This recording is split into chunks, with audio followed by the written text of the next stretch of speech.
nós do Instituto Wagner Slogan estamos convidando a todos para o Yoga para Todos em Araponga, que se realizará no dia 23 de setembro, no ginásio de esporte do SESI, próximo ao Rodoviário de Natal. É um evento beneficente, a entrada é de 15 minutos, organizado por professores de yoga, com o objetivo de ensinar e inspirar a população a viver com mais consciência, a cuidar da sua saúde, do seu corpo físico, da sua mente e equilíbrio, buscar o equilíbrio interior e a paz. Esse evento se realiza no dia 23 de setembro, no domingo à tarde, às 13h30. Nós teremos o início dele, uma banda de dança, e dança simples, em seguida uma aula de Hatha Yoga para os participantes e também teremos duas histórias para criança.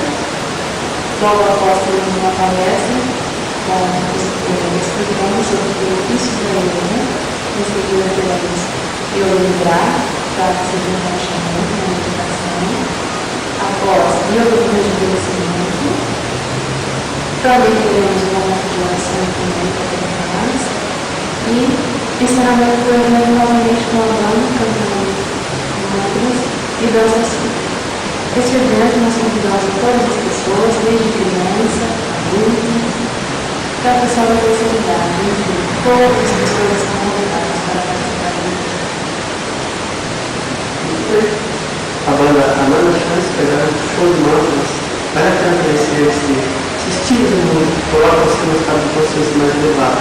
Além disso, estaremos mostrando a todos a importância do yoga para o sentido da paz, como através da meditação podemos influenciar positivamente nas mudanças de comportamento e até de velocidade. Através da meditação podemos contagiar as pessoas com a paz.